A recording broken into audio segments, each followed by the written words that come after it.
Today, our chair and our vice chair are both not able to make it, so I'm going to run the meeting, just like old times.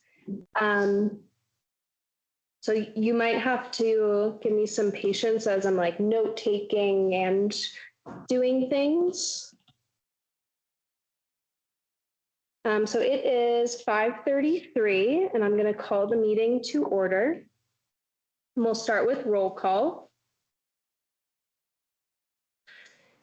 Christopher? Here. Kayla? Here. Alan? Here. Ashley? Here. Bernie? Here. Jack is not here. Ted? Here. Zach? Not here. Dan? Dan's here. Eric? Eric's new. We'll see if he comes in a few minutes. Leah? Here. Matt? Mia? Lauren? Okay. Right. So first is, I'll give a little preface for those that are in their first Trails and Open Space meeting, that we go by Bob's Rules of Order. And so we move through a agenda that is posted ahead of time.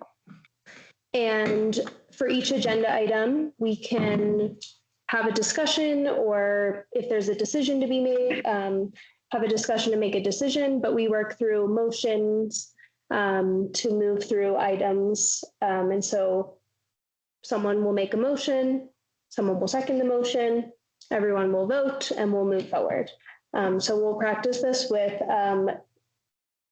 first up is approval of the agenda. So if anyone wants to add or remove anything from the agenda, you can make a motion or motion to approve it as is. I'll make a motion to approve it as is. Thanks, Bernie. Second. Right, second. Okay, all those in favor say aye. Aye. All right, agenda approved as is.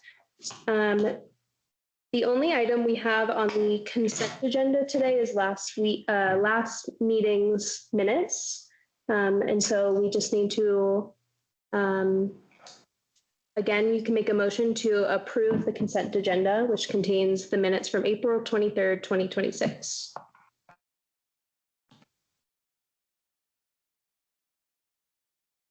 I'll make a motion to approve them. Second. Second that. All right, all those in favor say aye. Aye. Forgot to ask for those opposed. Consent agenda approved. Okay. We have quite a few things today to get through, but I would like to start by welcoming our new members. It doesn't look like Eric is here yet, but maybe he'll join online or come in a few minutes late. But we also have Lauren and Leah, and if you both wanted a chance to maybe introduce yourselves and just share what you're looking forward to on the board or any background you'd like with everyone, go ahead. I guess I'll start. I'm Leah Cristofanelli. I live here in Keystone. A homeowner of mine who is not here today, Mia, asked me to join and see if there was any interest. And I have a background in recreation, park and tourism. So I figured I should contribute my time, and I'm already on these trails, enjoying them. So why not help the town? So here I am. And yeah, I'm a HOA manager professionally. So some of these trails interact with my HOAs. So I'm already kind of a part of it at this point. So yeah, happy to be here and work with you all. Which HOA? Where do you live? I know, but like whatever. No, Pines, Homestead Lodgepole, Wild Irishman. So right across the street here. I'm Lauren Thomas. I am a part-time resident. I primarily live in Denver, but we have a place over in Montezuma. And I've been coming to Keystone probably for the last 30 plus years off and on. So just trying to help out like I can. I'm retired now, so I have time to do things. And my background is actually finance, a lot of this, but help out how I can. Welcome. I'm going to briefly talk about, we still have some vacancies available on the board and just talk about that process, and then give you both an opportunity to just ask questions about anything you're curious before we move forward. So we do have two vacancies for alternate members. And we have one vacancy because Patty has decided to step down for the rest of her term. So that will be an open spot. And Councilmember Parmet can talk more about this as well, but council did decide to pass an ordinance a resolution that changes the qualifications of members of the Trails and Open Space Advisory Board to include more members of the community who are not just residents or homeowners, but also people that are part of the community and have experience or interest in like special connection to matters that this board deals with. And so there are still some vacancies, and once that, I think it is an ordinance, sorry, goes into effect, which is 30 days after it was passed, there's an opportunity for other members to apply that weren't necessarily qualified before. And so we will have another chance to fill those positions. Anything you want to add? Yeah, I think what council, the reason council did that is not just because there were more openings than there were applicants, it's because we actually did receive some highly qualified applicants. And there were places where you can physically be in what most people would consider to be Keystone. For example, part of Wintergreen is not within the town boundary. So you could live there and not be eligible to be on the open space committee. And if you look at all of our other committees, we do allow community members who are not Keystone residents to join those committees. Especially in a situation where you have a shortage of Keystone residents who can join. The intent was that the committees would be primarily constituted of Keystone residents, but that doesn't mean that we can't have someone who lives in Summit Cove and spends all their time on the Keystone Trails here to offer their time, effort, and contributions. So, yeah, it's quite a process to change that. We have to go through 3 readings and vote to approve each time. And the public has the right to have input there.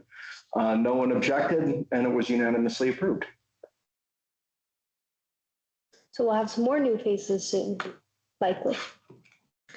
That's all in the appointment process. Of course, the last appointment process resulted in our great new members joining. So just while we have time, if you have any questions about like the board, what do we do, meetings, many of these people have been here since the start of the board, and I can also answer any questions so that you know what we're doing the rest of this hour to. You have a question on the alternate versus Yes. regular role? I don't know what's that? I'm an alternate, so I just wanted to make sure I understand. So this is primarily important for when there is a decision being made, and as a board that you make decisions among yourselves to come to consensus, but you don't make decisions for the town.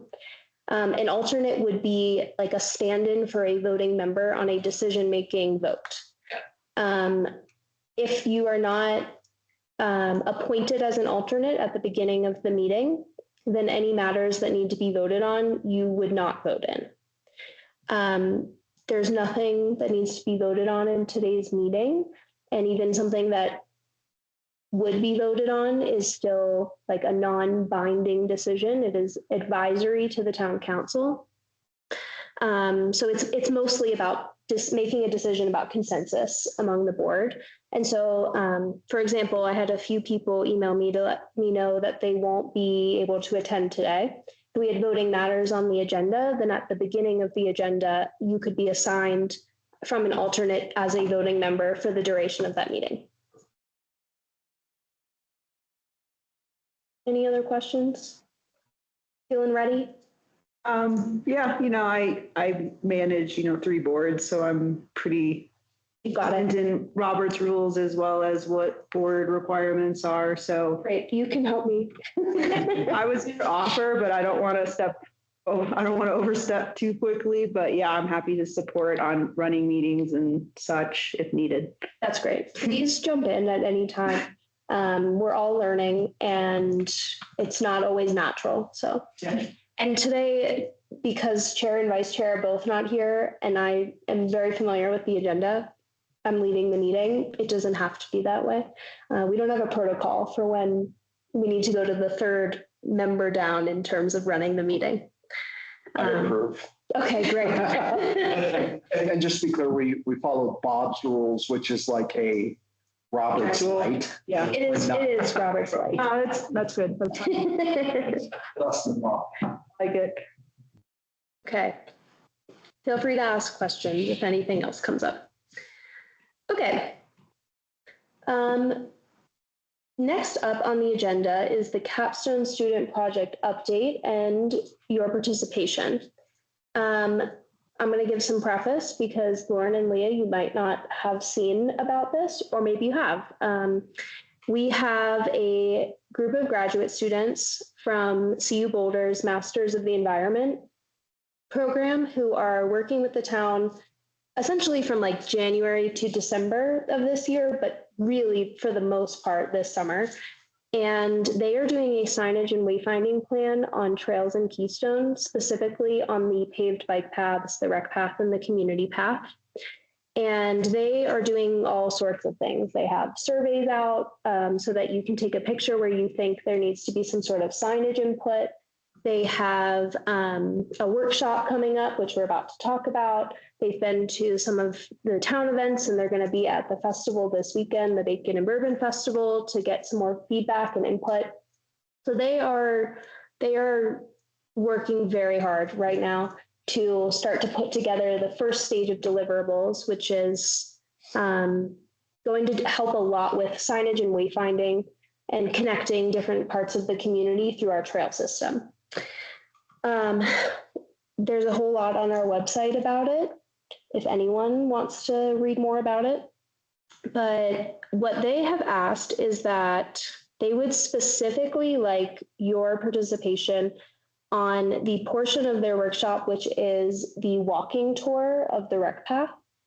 I have information to email out, and they will be following up by email as well. It is July 17th at 9 a.m. until noon. And it's okay if you can't make it, but if you can, they would really like that with your familiarity and the study that we've all been doing.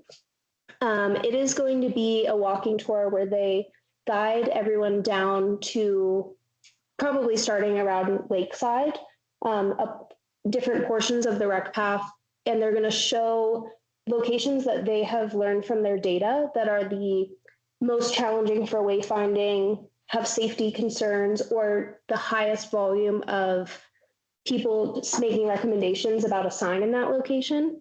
They're going to show an example of a sign they've created and ask people to give feedback on it in the location. And so they really think that you all would be a primary target for attending this and would really like you to, if you can, be there for as much of it as possible. I will make sure that you all get like an email that has this information, but it is up on our website and you will RSVP to say that you're coming. And it's a limited, there's like a cap on how many people can join. So they have a few spots saved for you all in case that cap gets reached. But right now, I think there's plenty of spots to sign up. Any questions?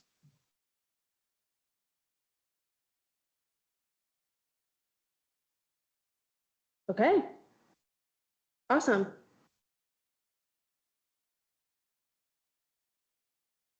Okay. All right, we've got two fun things to talk about in our discussion today. I hope you all had a chance to read through and preview what this is, but I'll provide some more background. There's a lot of marketing work being done that is kind of like preparing to launch more Town of Keystone visitor guides, marketing, and like specific branding for the town. And one thing that the marketing team would like to start working on is like some sort of guide or trail recommendation for both like visitors or part-time residents or people that are here and just want to, you know, want a suggestion for when visitors come or something like that. This would be like the Town of Keystone's recommended trail and hiking and mountain biking guide. Not entirely sure what it's going to look like yet, but I want to hear from you all about both the trails that are on this working list and whether there's anything that should be added. There are trails that should be removed. This list is too long or this list is too short, you know, whatever you think, because I really just did my best to find every formalized trail. I tried not to include any social trails that do not have trailheads and maintenance and maybe have parking concerns. And then ultimately, I would love at the end of this discussion to get to a final list and then assign basically homework for different individuals to fill out the attached trail description template, which will be the guidebook description that goes into this visitor guide.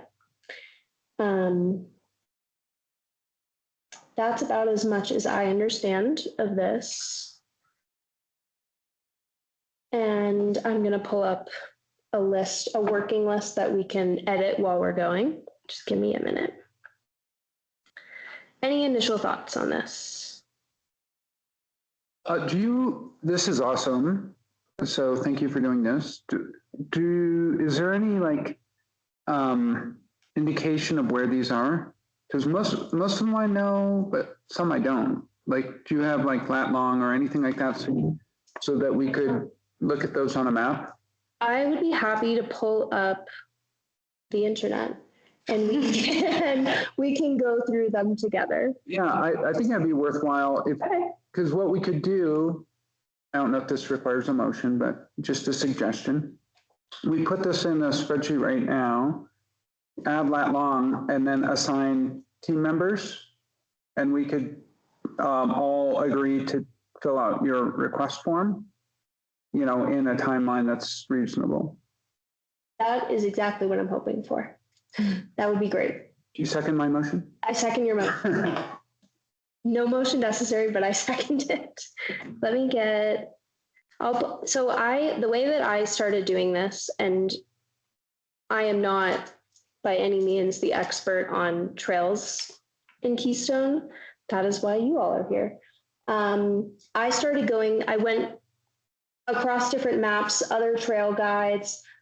All trails sometimes doesn't have necessarily fully sanctioned trails or a complete list, but I just tried to go through everything I could find to get a starting list, because I hoped that if I put something and you all were like, no way that should be there, you would have a good starting point to tell me what to add and remove.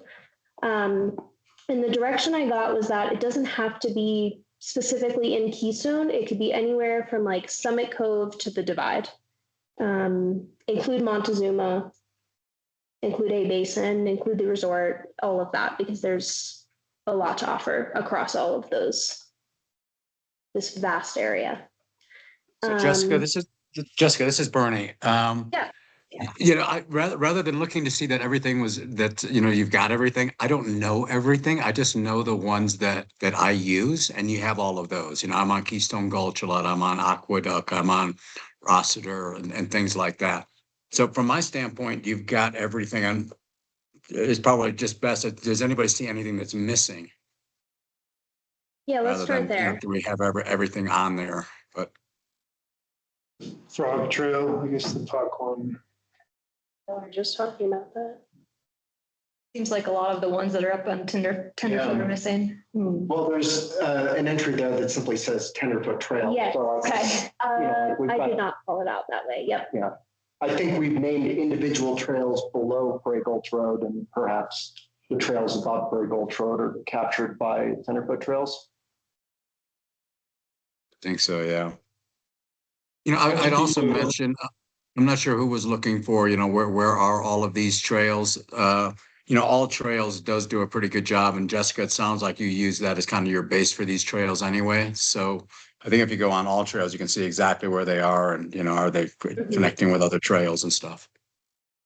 So one of the pieces of feedback that I got from Zach before the meeting was that All Trails does have some routes that are not actually like maintained Forest Service routes or have trailhead or parking issues that should be examined. And just because there's like a route on All Trails, we should still do like a second look on our own to make sure that that's right.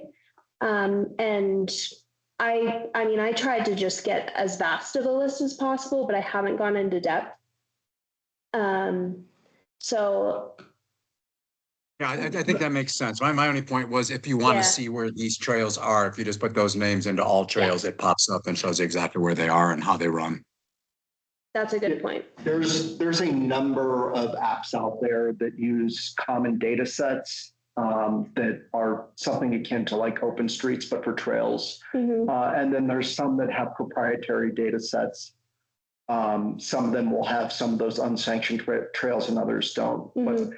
But you were going to. Summit County government's website has the trails with the trailheads too. So I'm guessing those ones are legal trails, but I would think so. yeah. Forest Service also has them listed, and Yep. there's a number of proprietary ones from Onyx also has both proprietary and open access ones.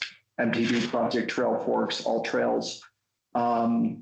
And then I know SCOMBA has taken effort to do write-up and descriptions on several of these trails. So like we're looking to not reinvent the wheel and we want to perhaps borrow some write-ups and save ourselves effort.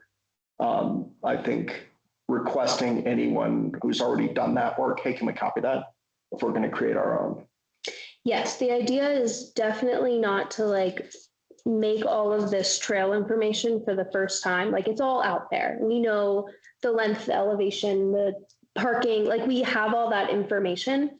The idea is like compile it based on the trails that you all think are the best to include.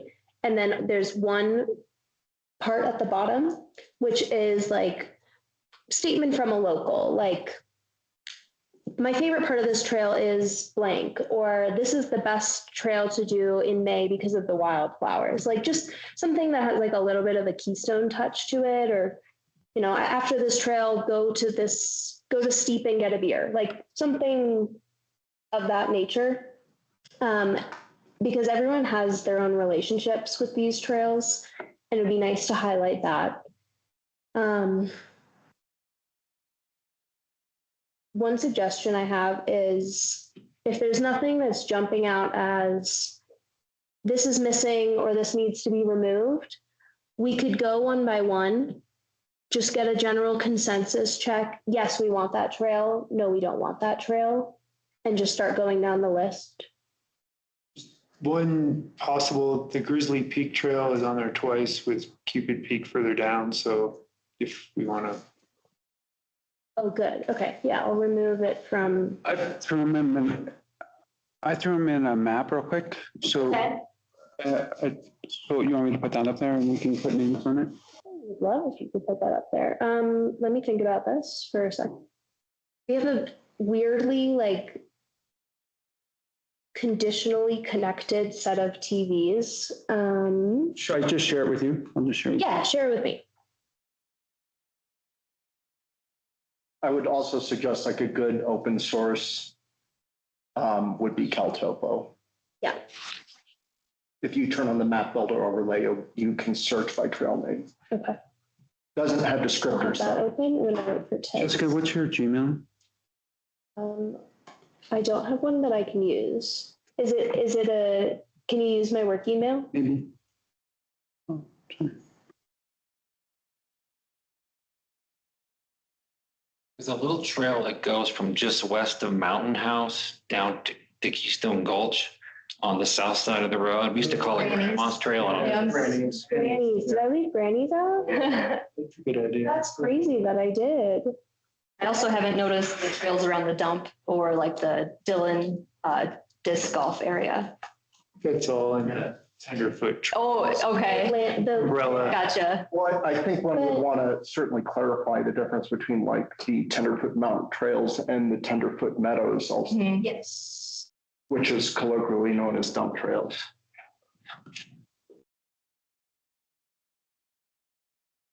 They do a bike race there. There's a tour de trash. One that jumps out for me missing, that's Loveland.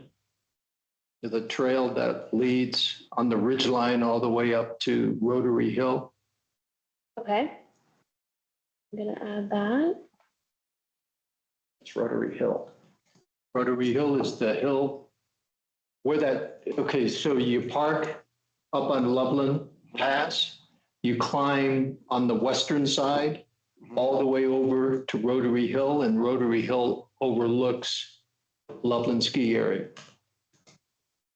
Idiot's Ridge? So Idiot's Ridge, is that what you called it? Really? Is it 'cause And of all the someone that backcountry told skiers? me it was Rotary Hill. I've been skiing up there for 23 years and never heard Rotary Hill. I've heard idiots all the time. I haven't heard Brody. There is, in the winter, there are cornice forms on the steep prominence there, and it's just this visual draw to everybody, and people like to fall down it. And I'm pretty sure that's how it got its name. Idiot's Hill, huh? Idiot's Cornice. Cornice. Yeah, I never heard, but like most things around here, there's like 5 names for everything that are unofficial. So it's not that you're wrong. Did you see if the sharing setting will allow anyone with the link to view? I See if did. that'll work. You It's on did. the map. Okay, it's Yeah. not letting me in. Oh, it's not? I'm not allowed to use my Anyone with this link, work. are you using the map link or the, The Google link. Hey, Ted, what format are you listing these as? Or it's just a spreadsheet with a Okay, gotcha. Google map. It's nothing fancy. But I got the geolocation for all of them, Okay, or AI's guessed at it, so who knows where they really are? I don't know if it's right. would you be able to send it to me as an Excel document? Yes, but it won't be on the map. I'll have to Google. It won't be on the map. Okay, well, while you're working on that, let's start at the top. Keystone Gulch Trail. Any initial thoughts? Do we want to keep this? Do we need to look at it first? Is it a Well- trail or is it a road? It's both. Yeah, is it? There is a trail that leads all the way up to the fence or the railing. You know, you can drive up as far as the railing, and then you have to walk the rest of the way. To FDRD. Oh, that's not helpful. But so I walked it last year for FDRD, and I counted 96 blowdowns on the trail. And then I was told, and Aaron, maybe you said this to me, that it's when it's referred to as Keystone Gulch, it's the road. The trail is more of a social trail. Oh, is Oh, it I think Stone we're Trail? talking about, yes, Stone Oh, Trail. okay. So which side of the Keystone Gulch Creek are you talking about? You know where the aqueduct is? Yeah, Yeah, so that side. that's Okay. Okay. the beginning of the aqueduct. there. So there, yeah, there's the Aqueduct Trail comes into the junction where there's that little road bridge that comes back over to Keystone Gulch Road, which is Forest Service Road, which is gated at 2 points. And it used to be you could drive across that and then the Forest Service blocked that off.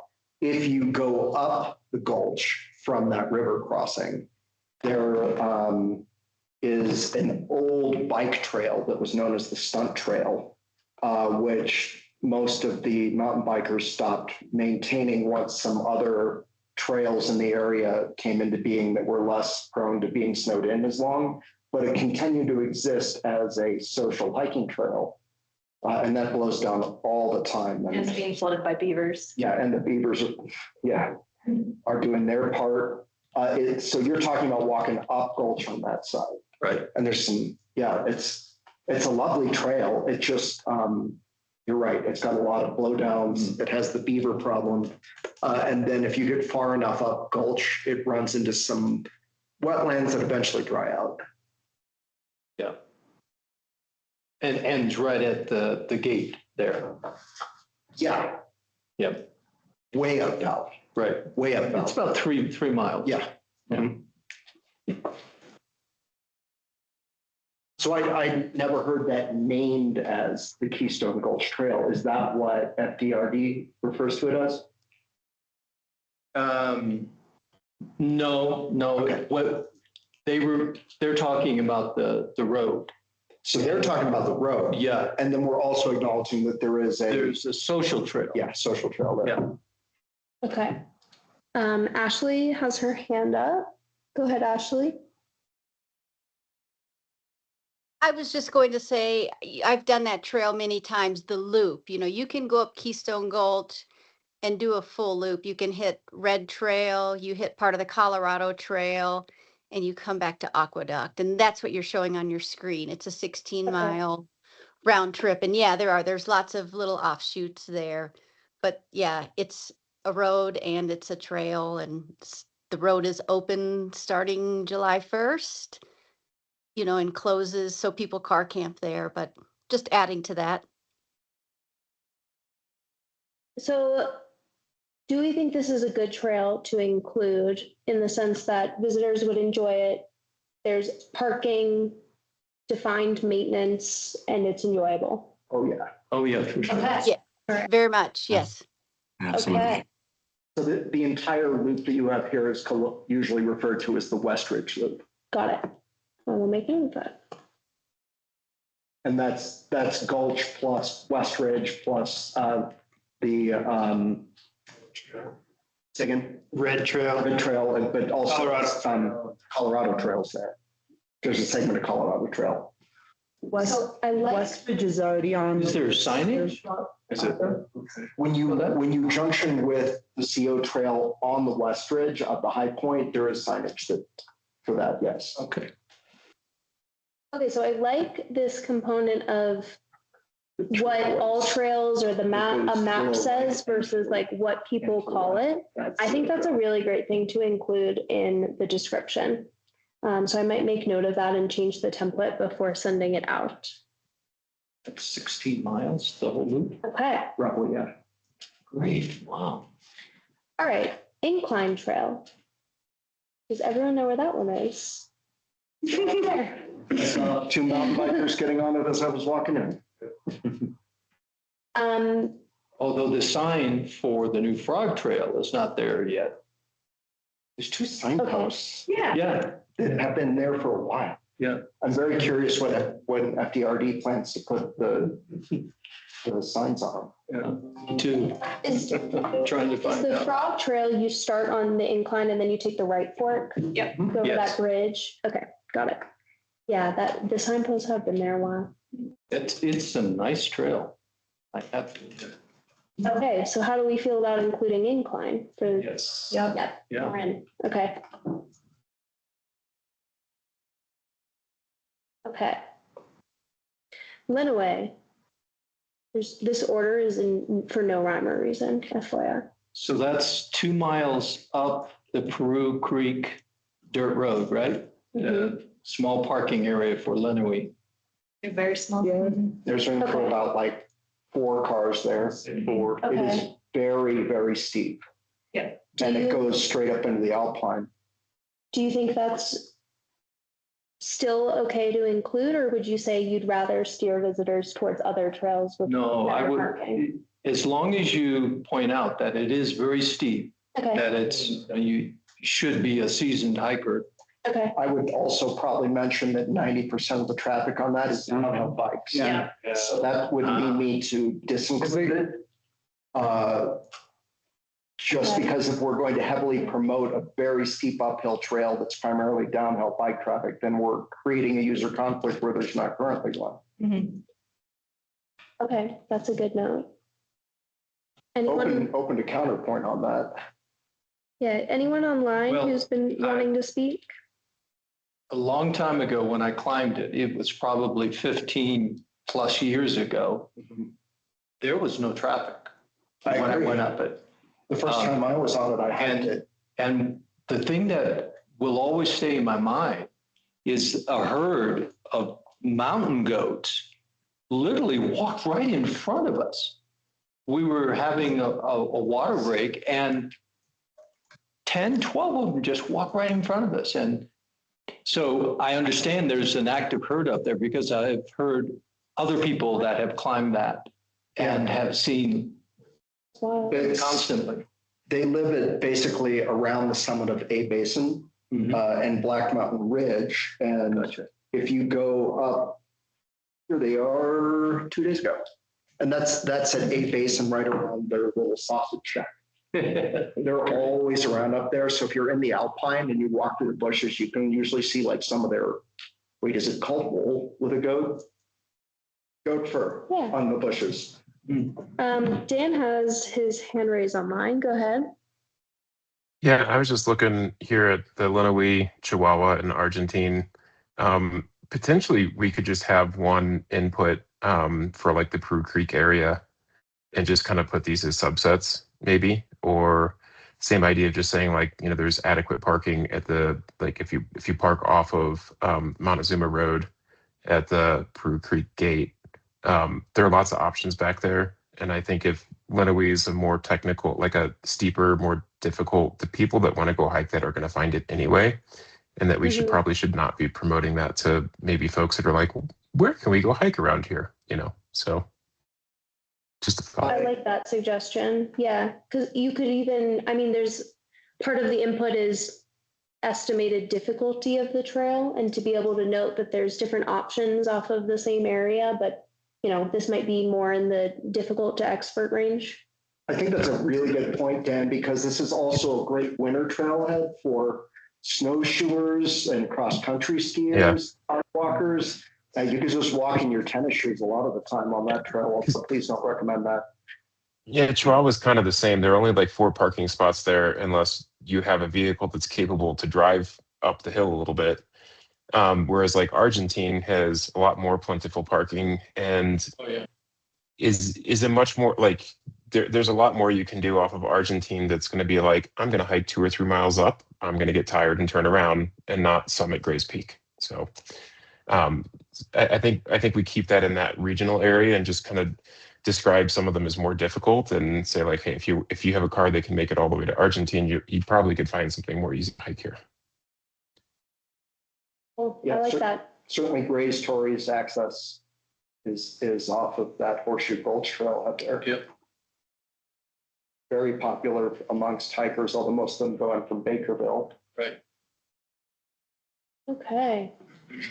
Next up, I wrote Pass Lake and Lake Kaz. I don't even know what that is. I love it. Yeah, I believe Stop. It's beautiful. A lot of And I've been there and I didn't know the name. I'm gonna go to it.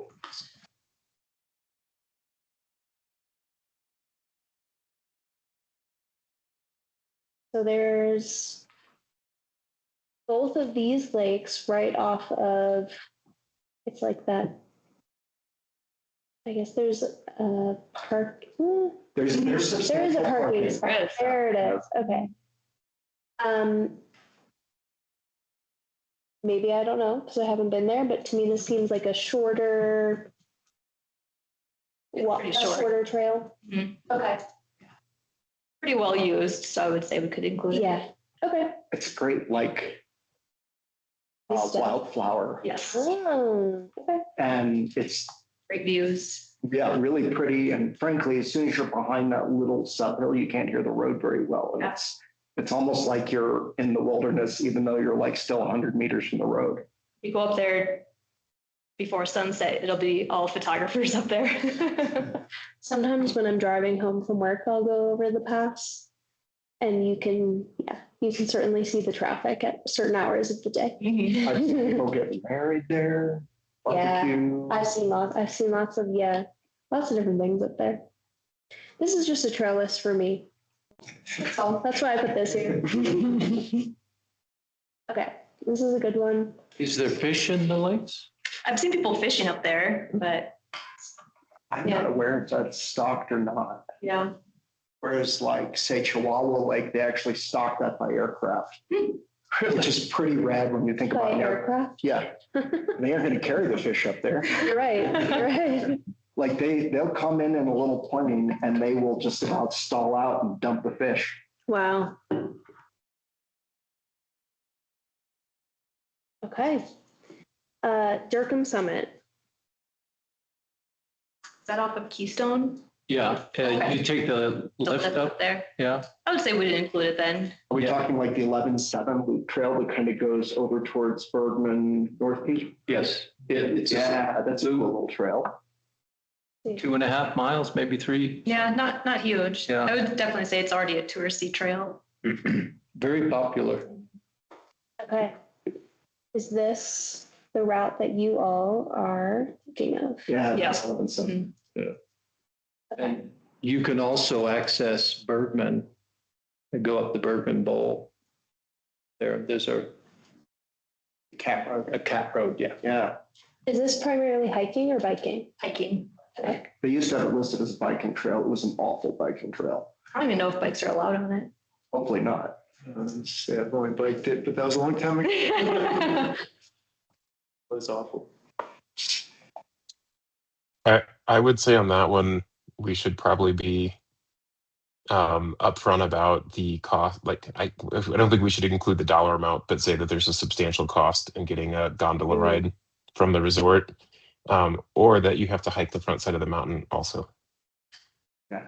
If we're doing like parking recommendations and stuff like that, like the truth about trail access there is if you're taking the gondola up, it's you got to get a ticket. So This one is on the open access. I'm just going to make note that parking or usage fees are also good things to include, and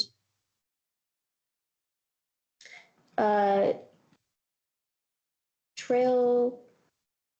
What would you describe it? How the locals call the trail name?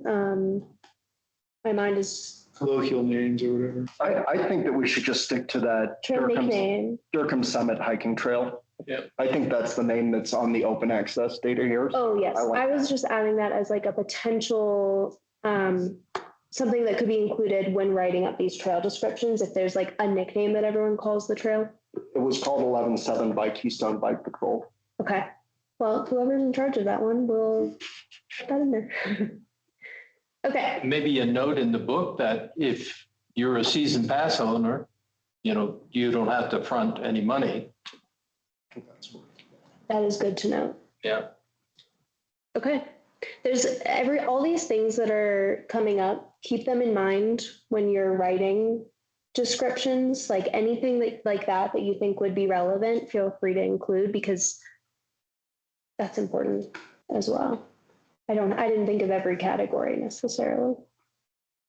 Okay. Next up, Prairie Gulch.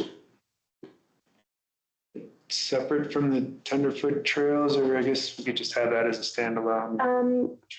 There's not like an extensive amount of thought that's been put into my working list. So if you think it should just be part of, similarly to Peru Creek trails, if there should just be Tenderfoot and then a whole different subset, I'm open to that. I think it's important to distinguish Western Tenderfoot from Mhm. eastern tenderfoot. Okay. Yeah. Because these are on the eastern side, and when people think of the Tenderfoot Trail, it's way over on the western side. I think we've got like the dump trails, which are the Tenderfoot Meadows. We have the Tenderfoot Mountain Trails below Frey Gulch Road, which some people refer to this whole zone as Lower Conference. And then there's the Tenderfoot Trails above Frey Gulch Road, which some people call Upper Conference. And then, like you said, there's also the Tenderfoot Mountain Trail piece of like wide open that drops down into Dillon, which you can connect. Could you say that again, just to help me reiterate what I should be notating up here? Well, I'm also very willing to be called out on the nomenclature that I know, if that's not what's universal. Like names circulate in social groups. Like I said, there's a bunch of names for everything anyway. So if we come up with what is the most common name set, this is the group that gets to try and maybe standardize that nomenclature. Of course, groups are still going to call things what they want, but we can set that. So what I know it as doesn't have to be what we decide it's called. I think the most common name sets and what it is and like common mapping is probably what we should use.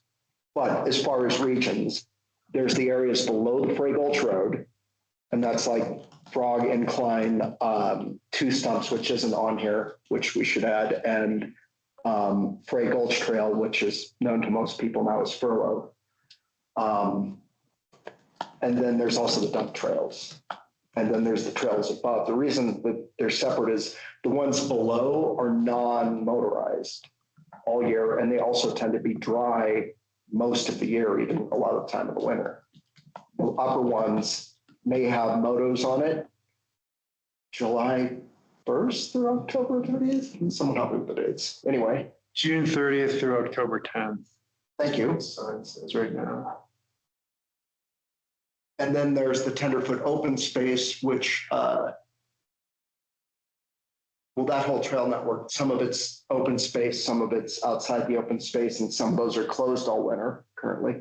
Okay. Is that sometimes called Tenderfoot Meadows? Yes. Okay. Okay.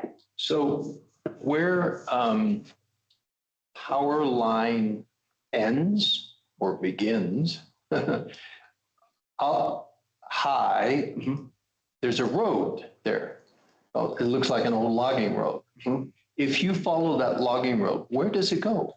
It peters out, really just, so from that start point, you go up one more, switch back, and it kind of peters out.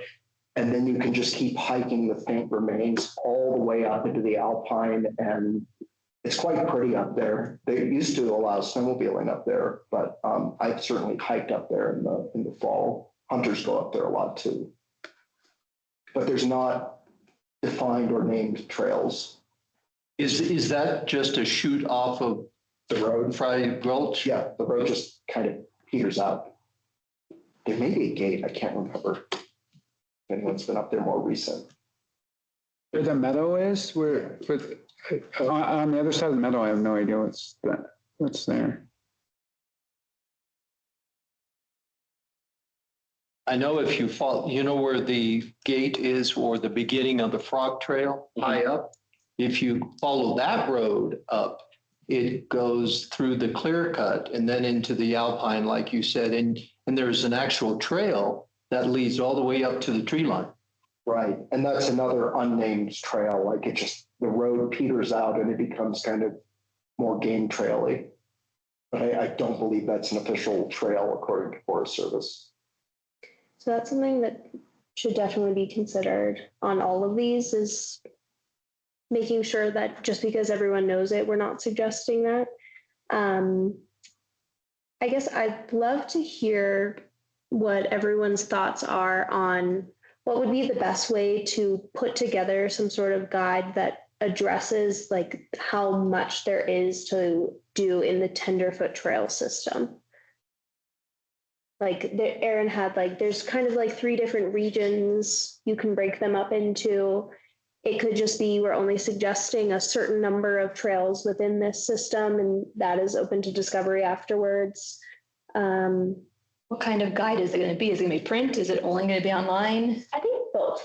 Because if it's I don't print, know. I would maybe do a big broad map and then you could color each zone and then break it down by zone and be like, in this zone, we have these trails.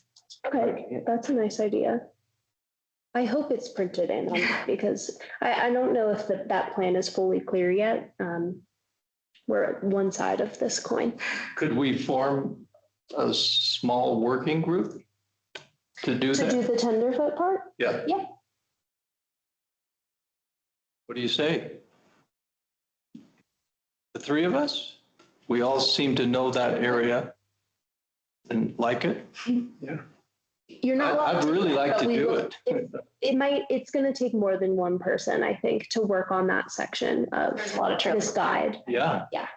Okay, I think And what that's, did you say, Aaron, about 2 stumps? Or I've never even heard that. Two Stumps is just slightly east of the Fray Gulch. Trail. Probably has a different name. No, it's. Is it 2 stumps? I think it's Okay, Two Stumps. okay. Two stump, no S. no S. 2 stumps, no end? I thought it was just two stumps.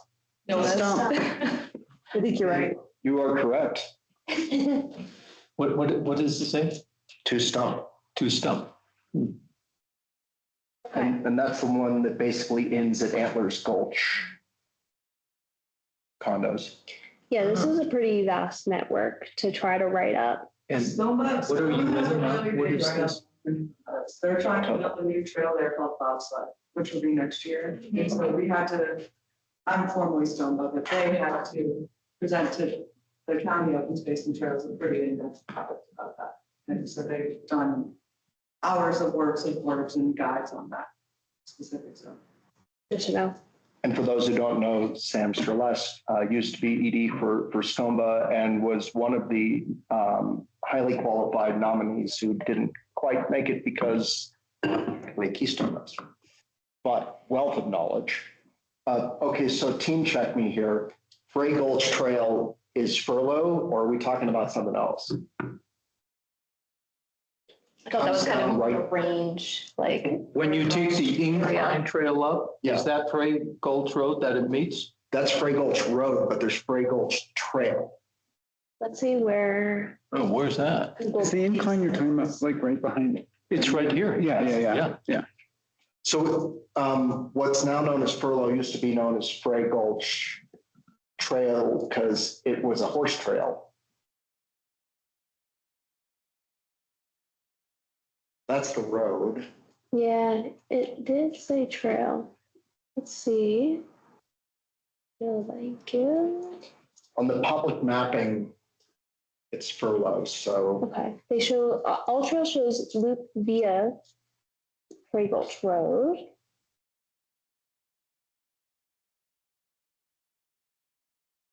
okay, that's What does that wide look like? open and Tenderfoot Mountain Hmm, Trail. Okay, so not quite right. And then where did you find loop? On Caltoga? This is from my memory. What used to be called Oh. Fray Gulch Downhill was Fray Gulch Trail because it was an old horse trail when the stables were over there. But it got renamed Furlough. And it's a trail that drops south of, that's Fray Gulch Road that's highlighted Yeah. here. So perhaps Interesting.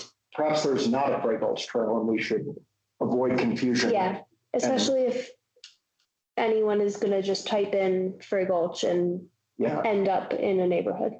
So why don't we just call it Fray Gulch Road, as that's certainly something that people hike and Mhm. cross-country ski and snowshoe and bike. Yep, I think that makes sense. Okay.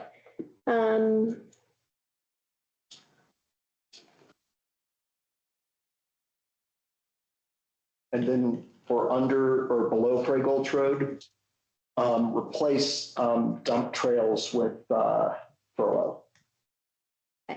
Because that's an official trail that's in that zone. Okay, Because the dump trails is an AKA or a subset of Tenderfoot Meadows. is it spelled like this? You got it.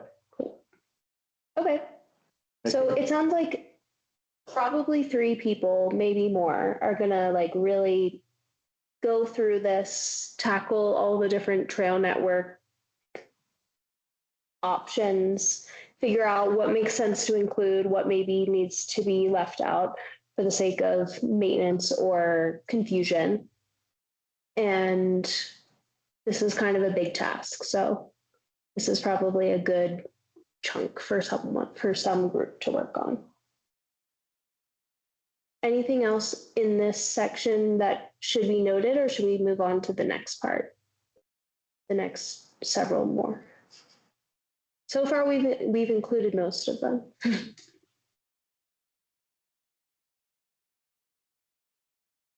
Okay, let's jump back up. Sapphire Point. I feel like that's like a Path goes right there. parking. The Rossiter Trail, that was one that I am blanking on who, but someone sent me a lot of pictures on their own inventory, and I have all of that saved. That was me, Jessica. I thought it was you, Bernie. Yeah. Where is it? I have no idea. It starts basically at the River Golf, just as you're pulling into the parking lot at the river course. There's signage there. It's a mountain biking trail as well. It goes up to the first tee box, goes up to the 18th tee box, then it goes basically all around the back 9, comes back around in Summit Cove into around the driving range and back basically onto the community path.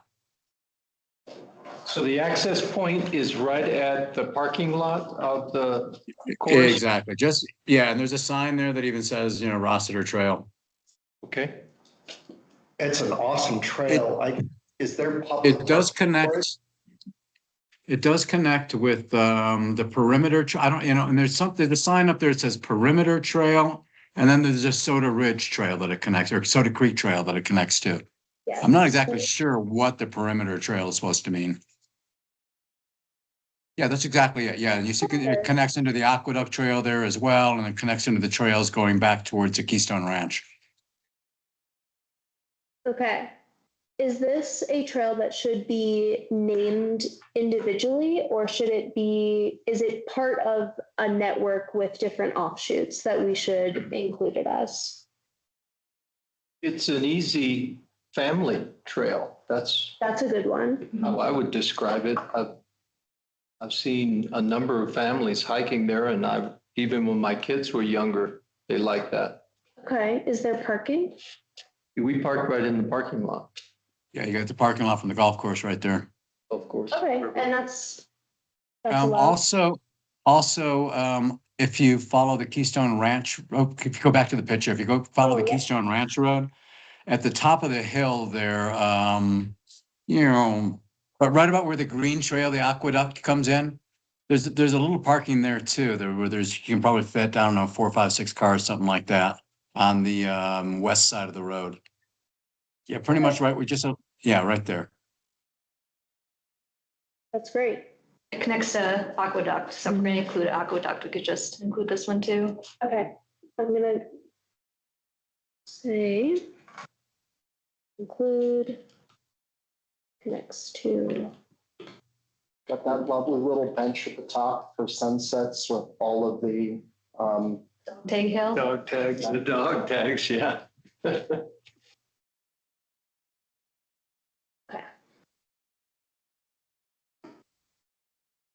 Summit Cove Path.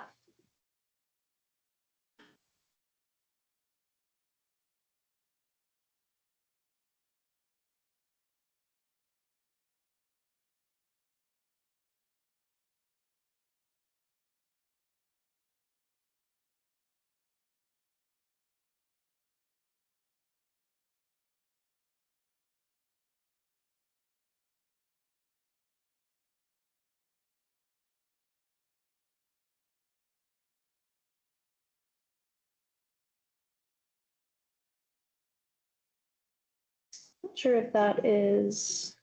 Yeah, it's more like Soda Creek and all that. No, I would not call that Summit Cove Path. You like the paved path. Yeah. That's what I was thinking it was. Yeah.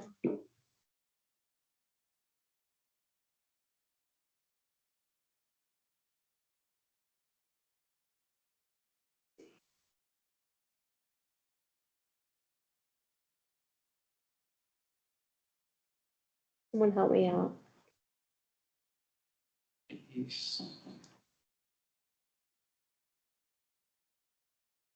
north, Yeah, it really just connects. this path that we're contemplating. Is it, it's not the one that comes through here. It all connects, yeah. Okay, okay.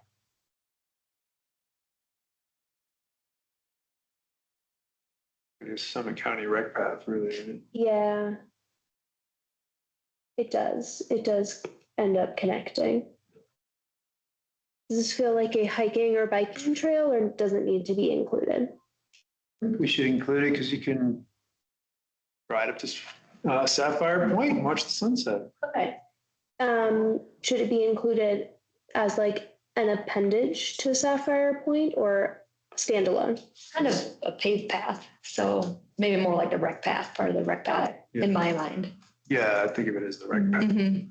Okay, so I guess that brings up a question of, should there be a part of this book which is the rec path? And how vast you can ride your bike through? Yeah, I think so. Okay. I mean, we've spent a lot of time and we'll continue to spend a lot of time on that. Just trying to think of like categorizing, if that makes sense. I'm gonna make a new category. Paved rec path kind of. Mhm.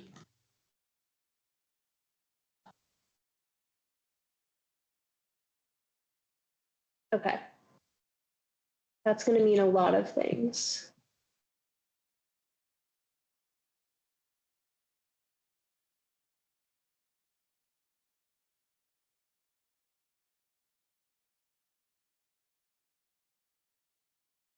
Okay. That's a whole category.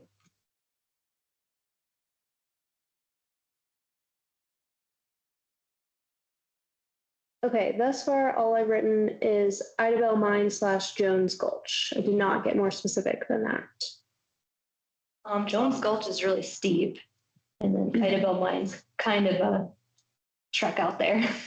Limited parking too.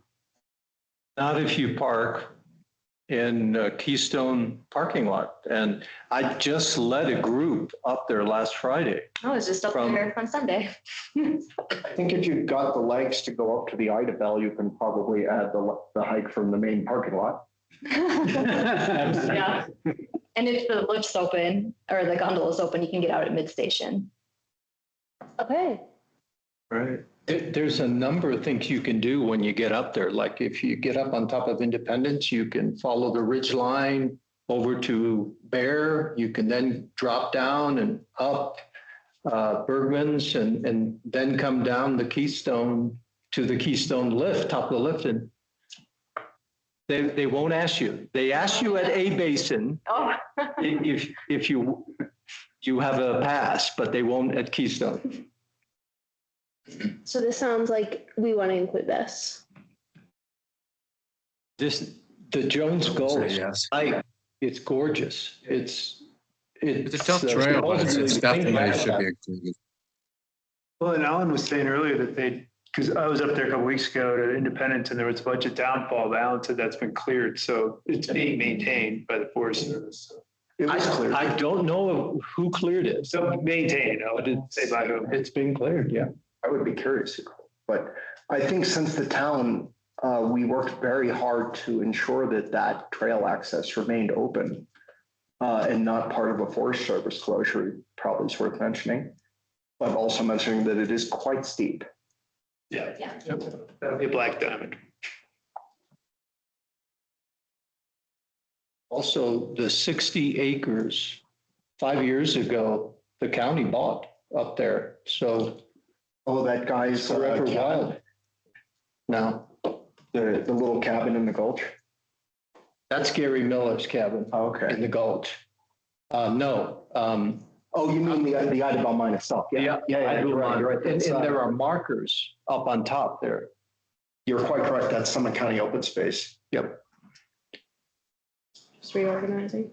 I mean, who would build a house at 12,000 feet up there, you know? But Hey, there's a guy. People have done stranger things. There's a guy selling a parcel up on Mount Edwards up by Torrey's at 13 something. Oh, gosh. I think it has a buildable tailings pile. Avalanche hazard though.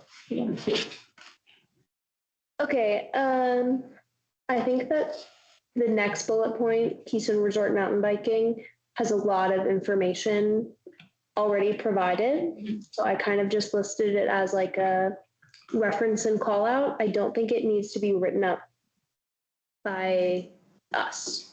Does that sound right? Yeah, I would agree. Okay.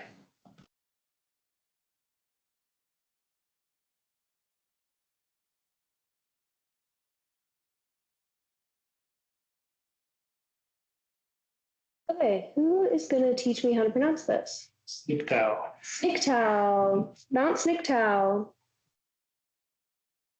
Just want to include it. That's when you go up Loveland and where you park your car, you stay on that side of the street. It's Right, you go up the east side east to side. the divide, and then you head north to the high point there, looking down on I-70.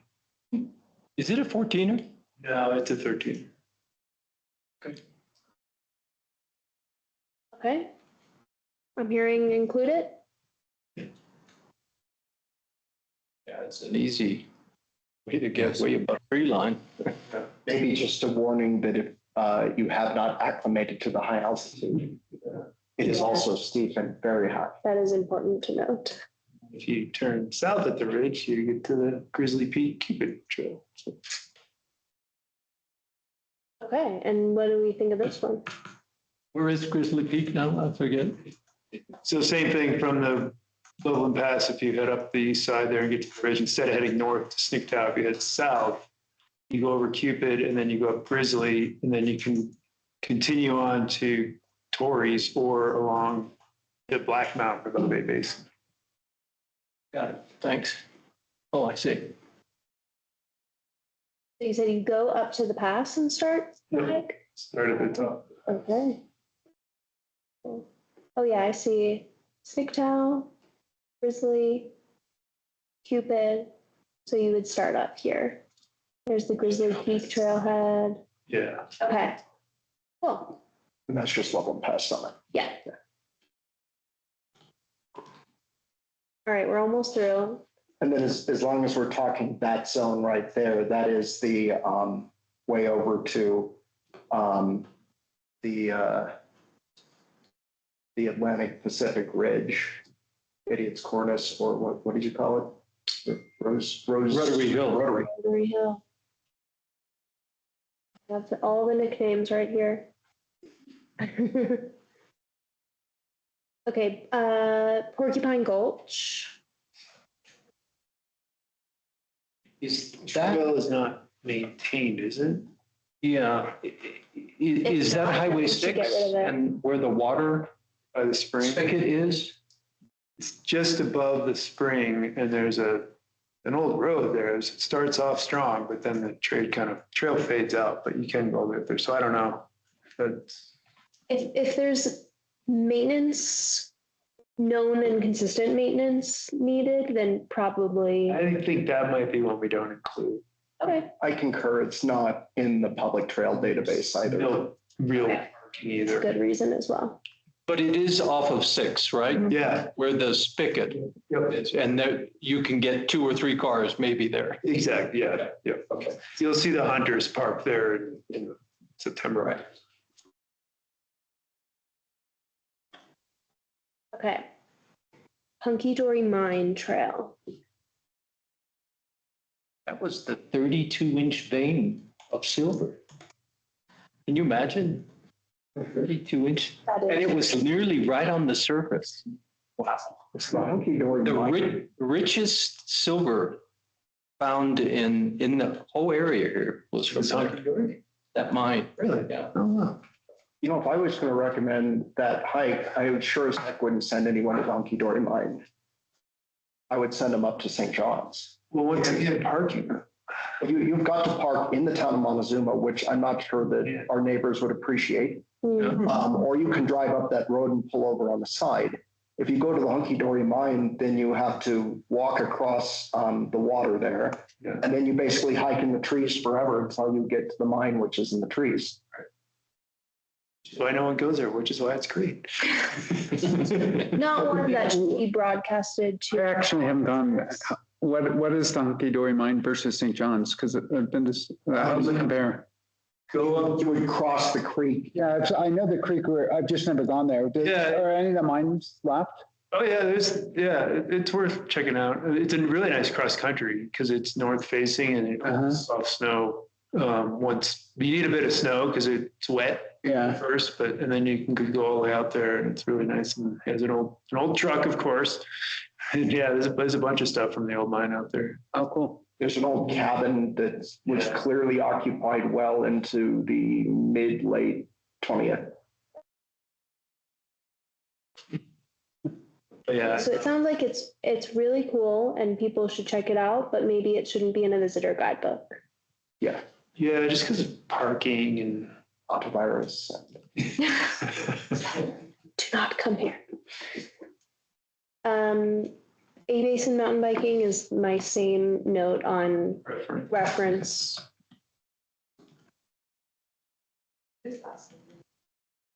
Yeah. I was very curious about everyone's comment to Mountain Clear Railway. It's very much like a true local expert trail. If anything, just to warn visitors that there's a no fall zone at the top where if someone fell off their bike there, they would be in imminent danger. And if someone just picked there to hike, that they would have a very heavy stream of downhill mountain bikers, but could that be included with the A Basin stuff and maybe just have it be listed as like a popular shuttle loop or like a ride that people start from A Basin and back on the bus, or that's kind of a local insight there. gotta ride the whole loop. Come on. The tricky part is adding my favorite end of the loop is not sanctioned, so. Right. We won't name the things that shall not be named. But I do think that that's a reasonable suggestion to shift the Lenawee Trail over to the A Basin Trail group. You guys. Even if people don't end up riding it, but I mean, like, I leave the county and go to the Ride Expert Trails and like Crested Butte or something. I have no idea where I'm going and would love like an extra, like an input from locals about that kind of stuff. So. I have fallen into no fall zone. The bike did 5 endos through the street field, but luckily I did not. I've walked. Same. Right after I told my friend, don't fall here. Okay. I think that is a good edit and addition. Yeah, okay. Frog Trail, Did we move that into that should the? be in with incline. Did I move? I think you wrote it up there. Yeah, it's there. I did. Okay, then I'm gonna take that off as a standalone. Granny, I can't believe I forgot that the first time. I'd say include Yeah. Granny's Trail. Where's that? Mountain House to Keystone Gulch Road. It follows the road. Ah, okay. Yeah, it kind of, there's a bike race coming through Keystone. I want to say in 2 weeks, that's going to be partially on that trail. Or maybe it's a foot race. Don't quote me on that. Okay. Any other thoughts on the Loveland Trail, Rotary Hill, Idiot Hill addition? Just that, a lot of people, for physical reasons, and if you haven't lived out here and you go up there, you can actually get, you park your car, you're driving up, and you just have to go up that western side. Mm-hmm. And you get above the tree line, and following that trail all along is absolutely gorgeous. It is considerably less demanding than going up towards Sniptown. Mm-hmm. Yeah. Okay. Let's keep it. If you're pressed for time, drive up Loveland and then hike that if you want to get above tree line. No faster way other than a helicopter. Maybe the guide should have a little, I don't know, note saying when things are really high elevation, like just so people don't get elevation sickness or like, I don't know what elevation it would need to be above 10,000 or something. Well, they can get it sitting right here. That's true. People do.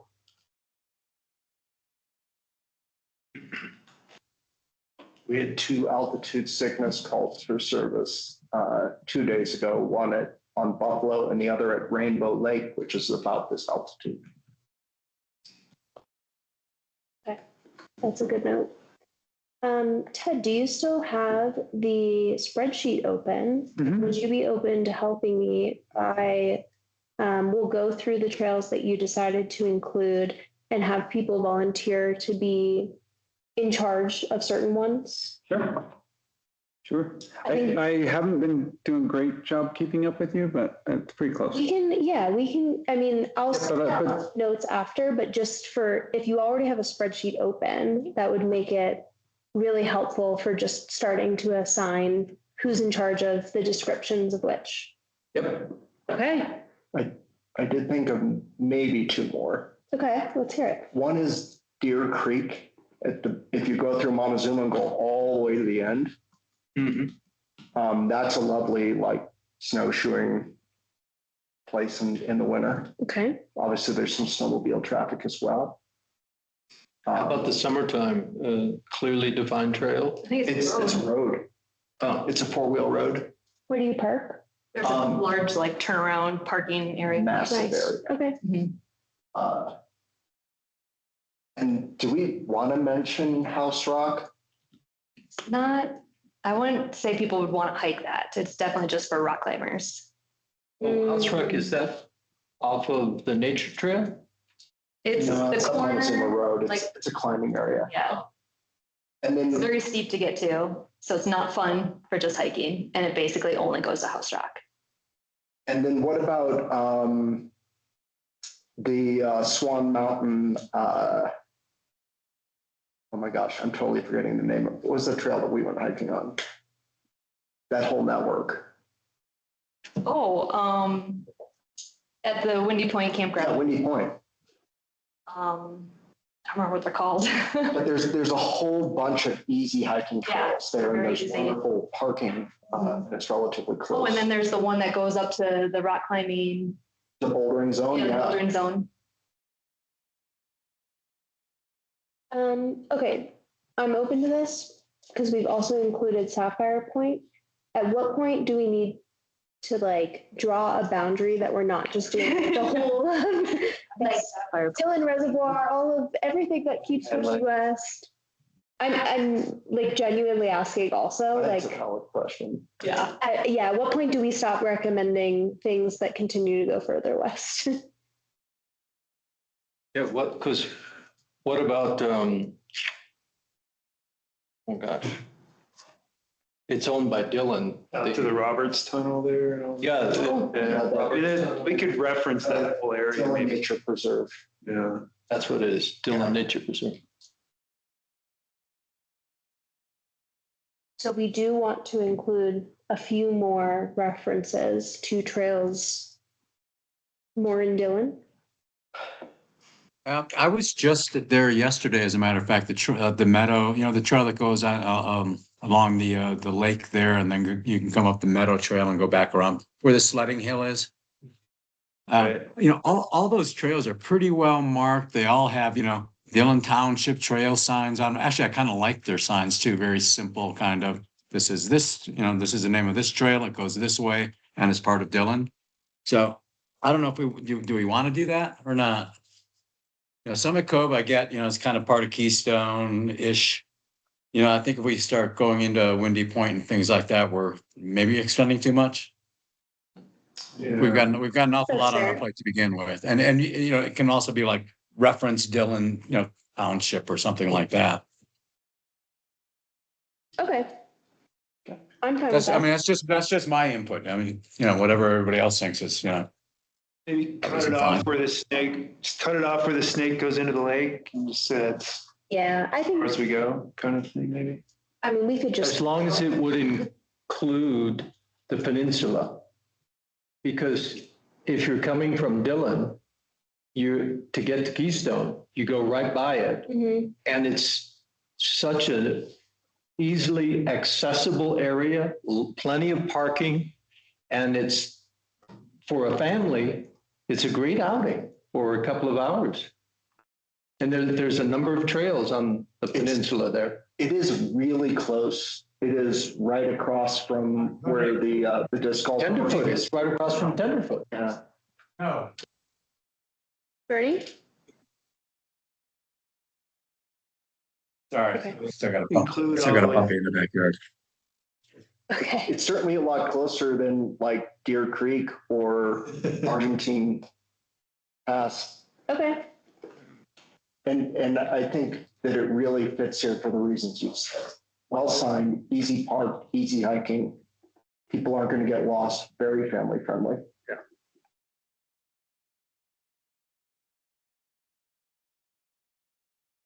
Maybe we go all the way up to Dillon. They'll include the area up to the cemetery or whatever. So that'd be Oro Grande too. Yeah. Oro Grande and the cemetery, I think, would fall under the Meadows. Tenderfoot Meadows. Sure, but that's as far as we're gonna yeah, okay, kind of go out to that point and then include peninsula and all that.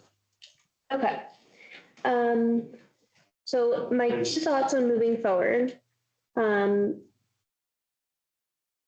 important note I forgot. Lauren and Leah, so we are subject to the Colorado Open Records Act, which means that anytime more than 2 members are together, it is considered a public meeting and needs to be available to the public, which means that we can't meet in groups of 3+ without it being open to the public, virtual, noticed, etc., which makes working collaboratively on things a little bit challenging. I am in the midst of working through if we can all have a shared Google Drive, Google document to like work on this at once. And I believe that we are going to be allowed. Still working that out. But that is my vision on how this would be, is that it's a document everyone has access to. And that way it reduces a little bit of the burden on me for compiling it all, but it also lets you see what other people are saying. So I think we're going to be able to do that. If so, I'm going to send that out when I send out like the full list of everybody that is working on different parts of this. But just for you both to note for now. Ted, are you feeling ready to help me with this assignment? Okay. I know there's some people missing, so we can leave trails for those that are not here. You don't have to volunteer to just all of you complete all of this. But maybe pick 1 or 2 that's your favorite. Or if there's like a really big one, just pick like one big system like Tenderfoot. Ted, you want to read it out as we go and people can volunteer? Sure. I put them in alphabetical order, so it might be a slightly different order than yours. Thank you. And I don't have everything you have, but I'll just have what I have. On the list that we share, I put all trails link if we had it. I put distance to Keystone if I had it, and the length of the trail and the difficulty of the trail, that Awesome. width, lat, and long, and there's a map of them. The first is Aqueduct Trail. Which we are including with Keystone Gulch. Keystone Gulch, yes. So I'm happy to take that. Just to Okay. jump on something. Okay, next is Argentine Pass Trail and Chihuahua Gulch Trail. So this is the Peru Creek area, Chihuahua and Argentine.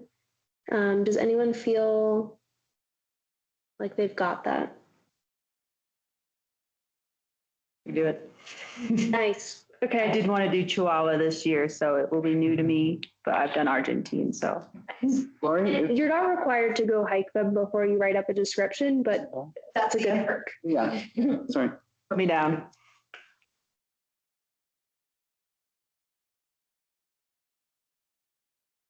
All right, the Durham Summit Trail. And again, if they're grouping, I lost the grouping, so I just have I'll that. point it out if Okay. some. What exactly are we committing to when we do this? You're gonna be the one who fills out the trail description template that I will send out again, Okay. for that trail or trail system. And again, the idea, I assume we go to all trails or wherever with, and then localize it is kind of what you're looking. Yeah, you're taking information that's already out there. You would write your own description, but with information that's already out there. And then just like a note on if you've hiked it, what do you like about it, or something I'll do specific. that one. In fact, I'm going to do it with my family in a couple of days anyway. Perfect. And I've done it at least a half a dozen times already. So. All right, Frey Gulch Trail. And I think this is, Okay, yeah, we got this one really complicated. This will be the Tenderfoot Trails system with different regions, and probably 3 people will work on this. I know Alan, Kayla, Chris, who already had. so this would be what, Incline, Tenderfoot, and Frey Gulch? Is there anything else? I'm happy to be one of the people that works on this section. Yeah. Yes, Two Stump, if that's on Also there. include Frog, Moab, Power Line, Power Hair. If you can't get that all right now, it's okay. Okay. But if they're already on your list. Okay, I'll just leave. And who's picking that up? Kayla, Kayla. Kayla, Alan. AALA? Kayl. Okay, great. Grand East Trail? Yeah. Should that just fall with the aqueduct? Like, you probably do both of those in the same Yeah. go I around. can't, I'm sorry, my eyes. Lauren. OLORN. All right, It does. I mean, it kind of just feeds into it. And then it's also, I like the idea of like the sections, like Keystone Gulch, that includes And it aqueduct, includes multiple. Granny's Trail. I always think Creek. Brandy's oh, yeah, I'm totally fine with that. Okay. I mean, it leads to it. It leads to that parking. Yeah, but I always think of it as, I personally use it as a way to get off the bike path and get off the road Mhm. and avoid bikes and walk the dog and stuff like that. If I'm doing kind of a little loop around here or something, but We could write it up as separate to start and then see if it can be combined afterwards. Okay.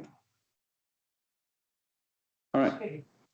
Grizzly Peak Trail and Grizzly Peak Trail Cupid Peak.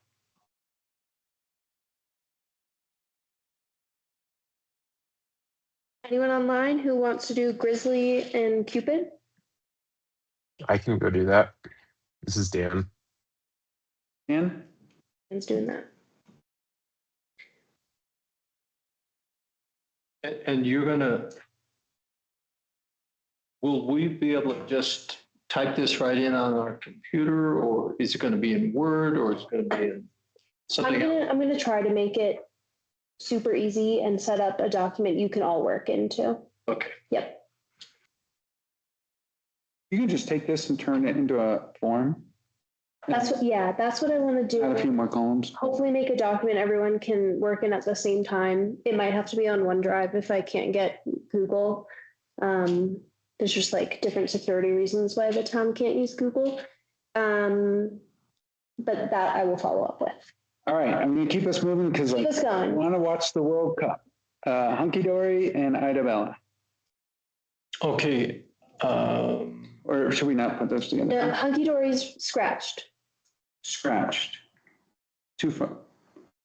Okay. Ida Bella? yeah, since I've been up at 18 times, I'll take that one. All right. Okay. Keystone Resort Mountain Bike. Not needed. Okay. Lenawee? Is that too far? Or- What did Are we going to group that with Argentina and Chihuahua?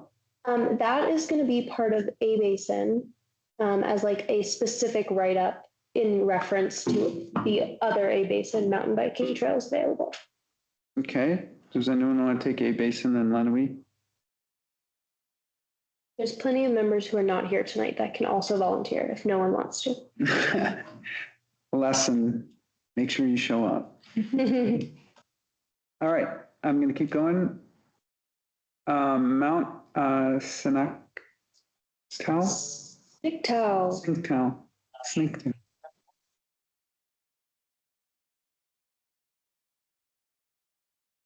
Yep. Shouldn't that be included with Grizzly and Yeah. the other one? Okay. So Dan? Yeah, that's fine. Oh. I'll put them, I'll figure it out. We'll put them together. Okay. All right, so then Pass Lake and Lake Cos. I could do that one.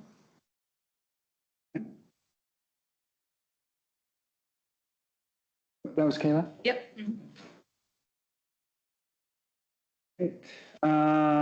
Peninsula Trails at the reservoir? Yes.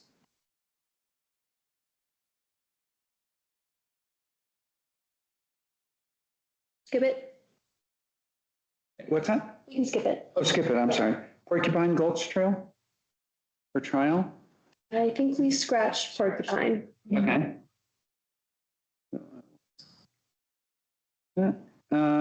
Rec path, are we,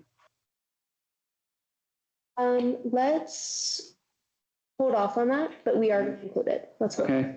Rostetter Trail? I can do that one. I've pretty much done it already anyway. Yep. With the pictures and everything. Bernard? Okay. Yeah, Bernie's fine. Sapphire?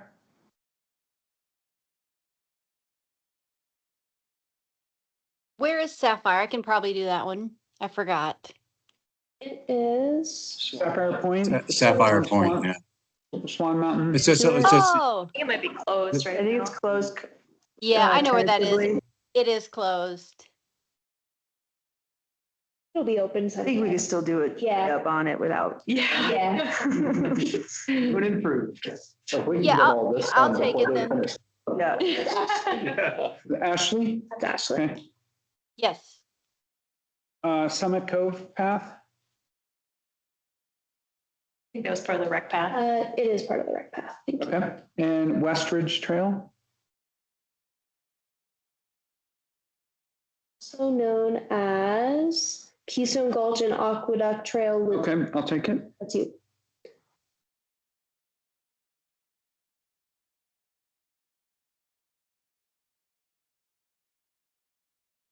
All right, that's all I had. Okay, that's great.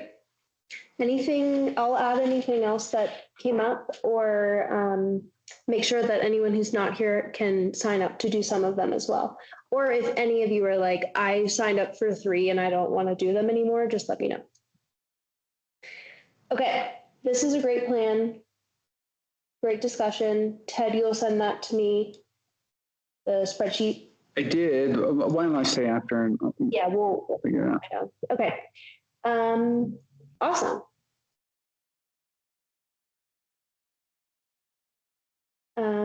Yeah, you will hear lots from me about instructions. The last thing I wanted to ask about was timeline. It's not particularly urgent.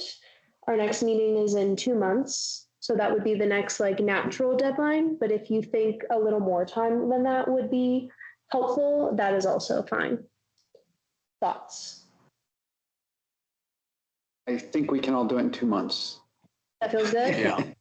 Okay. After We two should months, say- after 2 months, we could be looking at snow anytime, so. Yeah. Okay, With so any, we'll with any say- luck, right? Yeah, this year. Okay, by the next meeting, everyone will have it written up. I will try to get this set up for everyone to get started as soon as possible. Okay. Kayla, I think you're up. Maybe you could do like a quick intro for our new members on what we're doing here. Okay, so we are going through sections of the rec path around Keystone. This last time we decided to do this section around River Run Village from Keystone Road to Independence Road. It was Zach and I who went over this.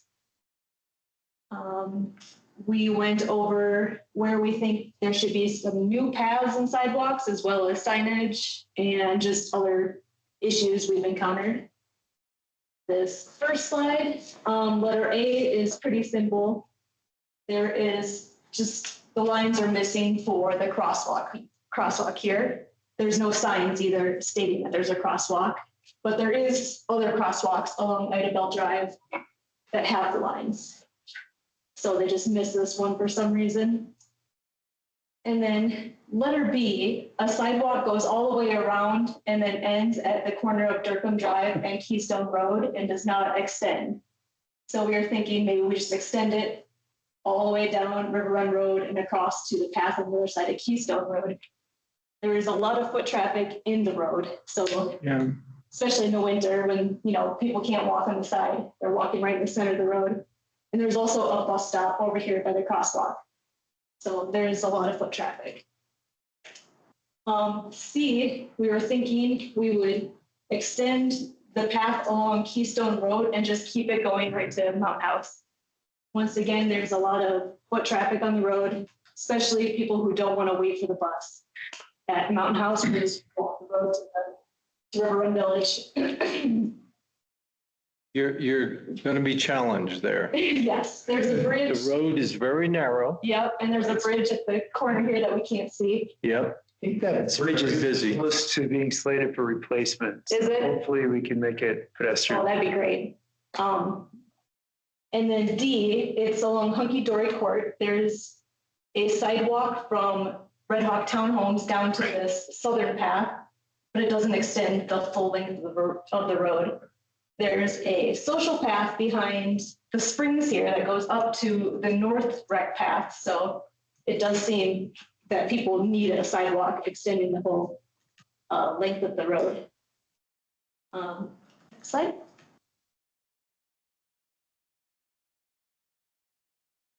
Here are the existing signs that are already around the village.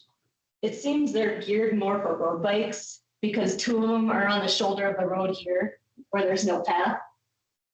They kind of point towards River Run Village and state that there's food, drink, and bathrooms. And the other 2 kind of state the mileage to Mountain House, Lakeside, and River Run. But yeah, they're pretty hard to notice. So I don't know if they need to be moved to a better location, especially these 2 that are on the shoulder of the road. I did forward this to the capstone students during the signage and wayfinding plan and said, there's some additional feedback. And then we were also thinking it'd be great to have one of these food and drink signs pointing towards the gateway, since the gateway has restaurants. And the little arrow is the way they're facing on the map there. But next slide. Here's where we're thinking we would add new signs. It's mostly directional signs at the major intersections of the paths. The only one that's not is G over here at Independence Road and Montezuma Road. It's missing a stop sign facing east, but the rest of them are directional. And then this is what Zach and I would love to see for signs is little maps of the area with a "You Are Here" sticker. And then, it could be pointing to nearby trails. I especially like this one that has the distance and the times for bike or walking. Very nice. That's really cool. We should make sure that the wayfinding. Oh, yeah. They've been looking at that. And then this is how we would access this section of the trails. We got the River Run parking lot, the Keystone bus stops, as well as the Summit Stage bus stops. And then this is the areas of concern. When we're letter A, when we're in the crosswalk here, this sign blocks our view of traffic. And the same when you're up by Ida Bell Drive in the crosswalk, you can't see south because of this sign. B, we've had skier traffic parking right on the path to, unload people. And we were thinking maybe if we extended this guardrail around the corner, it would stop people from parking, and it would also feel a little safer walking on that corner because cars come so fast in this corner. It just seems like they're going to fly right off the road. I've literally seen people drive on to that sidewalk. Right, yeah. Especially after the Kindred construction, it's just all dirt now. And then C is over by Independence Road and Montezuma on the corner. There's the bus stop there, but cars are using this as a turn lane for Independence Road, especially in the winter when they can't see it. But I don't know, we can't really block it since the bus is parking here. So I'm not sure what the solution would be for that one. And people are also turning around here to get back to River Run Village. And yeah, that's all. Any questions? By the way, this is fantastic. Oh, thank You guys did a great job.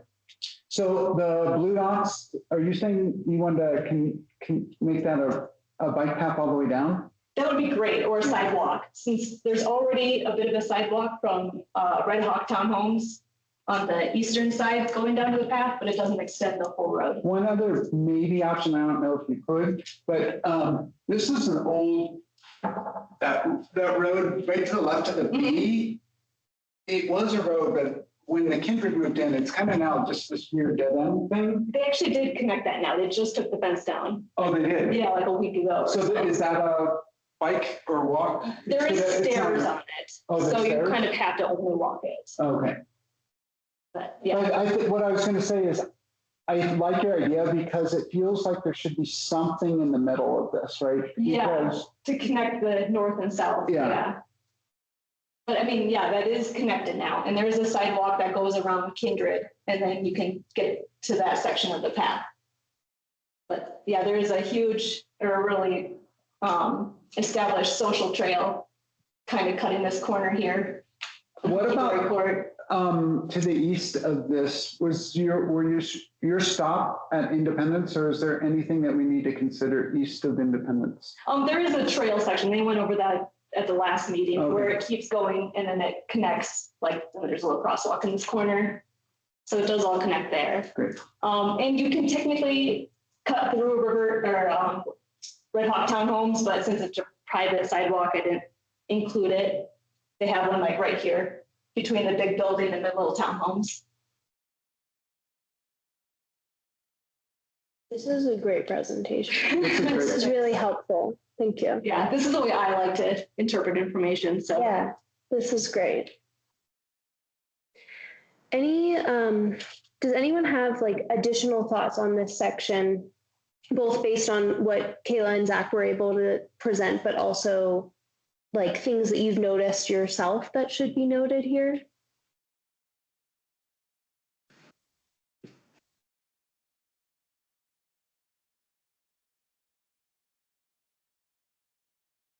Maybe like just in the southeast corner, and this would maybe require coordination with the resort, but the southeast corner of the River Run lot, somewhere in there, a bigger sign with the Keystone Trails, like 'cause Yeah. people would park.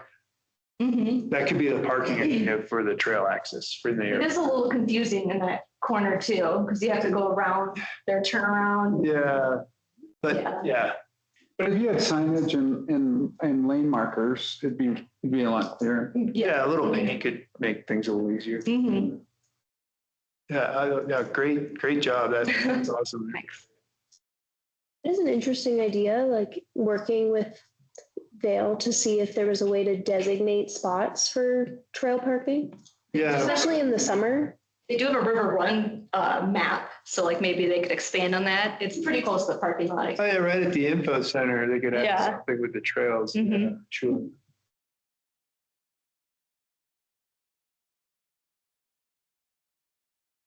I think you covered it. This was great. Did you do this using InDesign? Illustrator. Illustrator, Yeah. okay. I was just wondering if, just like recommending to others that are doing this, like how you documented it while you're walking, because I think that would also help for people. No. Yeah, I don't think everyone has Illustrator, but just like tips on like, you have it very well marked on like where sidewalk connections are needed and where these spots are. Do you have like tips on when you're out there walking, like how to document that? Because like Ellen Allen did the video and that was like a whole different way to look at it. Well, I'm very familiar with this one personally because I walk my dog around this all the time. But Zach had an app that he was putting markers on. I can't remember what he called it. But Nice. yeah. Okay. Well, could you help the other groups to bring Making it, this? well, to bring it this level of quality, which is great. Yeah. Yeah. Pretty easy. Just Okay. basically need photos for it and that'd be about it.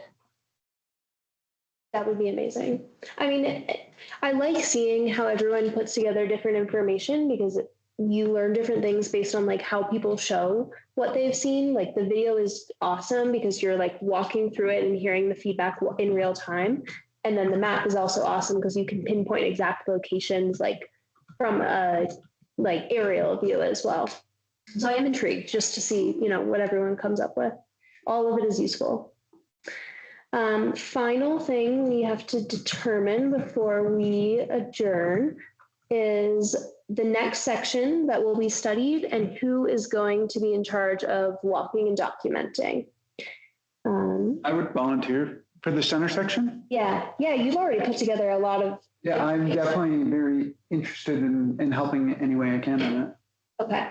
Isn't it the western section we're doing now? 'Cause We're we kind did of east central and now. central. We're still working through central, I think. Oh, Yeah, it's like from so now we have 4 sections? Keystone Road East to Keystone Road West. East to west Keystone Road. Yeah, that's kind of, Okay, that's a big, well, but yeah, it does make sense to be the next section. because Yeah. it's kind of hard because you're gonna, Otherwise, where are you gonna draw the line? Because that's where it gets real blurry. yeah. Yeah, it really does. Okay, so Kayla, you and Zach left off like right at East Keystone Road, right? Okay. I did the path that was on the west side of it. Okay.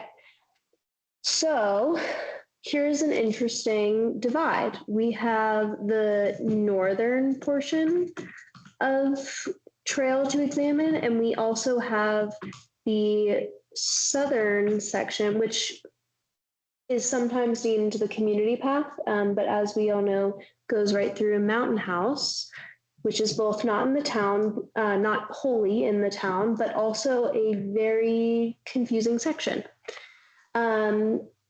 Should we try to do both the north and south fork of this study at the same time or go one at a time?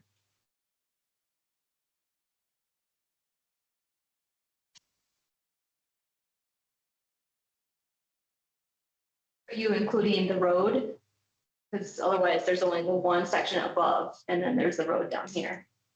So the road would have to be included, I think, because it's kind of the only way to get fully across. And there is some marking that shows pedestrians and bikes, but this is a notorious confusing section if you're trying to go east, west. I mean, the road section is, it's just the sidewalk on the road, right? There is no sidewalk. And that's what the Yes. improvement would be, right? Yeah. Be like either put a line or, and to your point, you may not be able to do it, but that would be, I think the improvement is to actually have a designated sidewalk for that road. Mhm. So it maybe is obvious enough that we don't need someone to go out and inventory it because we're pretty clear on what needs to be looked at.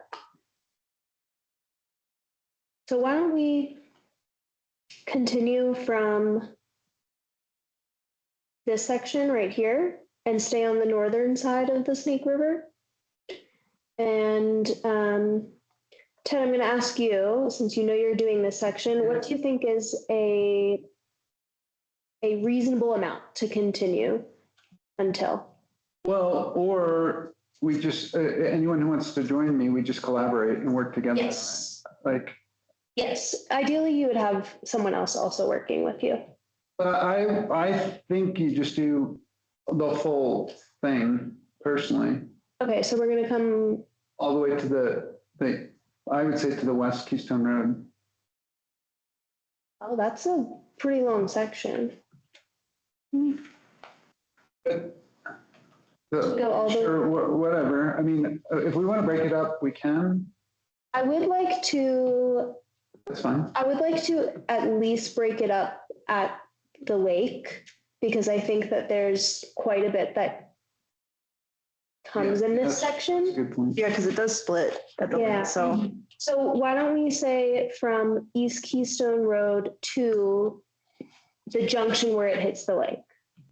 Does that sound good? Yeah. Okay. Ashley, your hand's raised. I took it down. That was exactly what I was going to say, was just to the east Okay. side of Keystone Lake makes sense to me as well. Okay, awesome. Do you want to do that section with Ted? Sure, yeah. All right. So Ashley, are we doing the east or the west side of it? Are we doing River Run to, Yes. okay, The section from East Keystone Road to the east side of the lake. gotcha. Stay north of the river. Do you want to have a checkpoint? Like when you say east side of the lake, what is the, I'm thinking right here. okay, gotcha. Yeah. Okay. Central Keystone is on our next agenda. Ted and Ashley, approximately 2 weeks before the meeting would be a great time to check in and send me like any presentation materials that you want to include in the agenda. And I'll make sure to follow up with you as well, but You'll connect Ashley and I can do that. and Kayla too, just so we can. Sounds great. So. Yes, Ours yeah. can look as good as this. Okay. All right. I've made note of that. Any last thoughts? Or are we ready to adjourn? That's a great presentation. Truly. All right. Would anyone like to motion to adjourn the meeting? I motion to adjourn the meeting. I second that motion. All right. All those in favor? Aye. All right. Adjourn Yay. 7:26. All right. Thank you. you.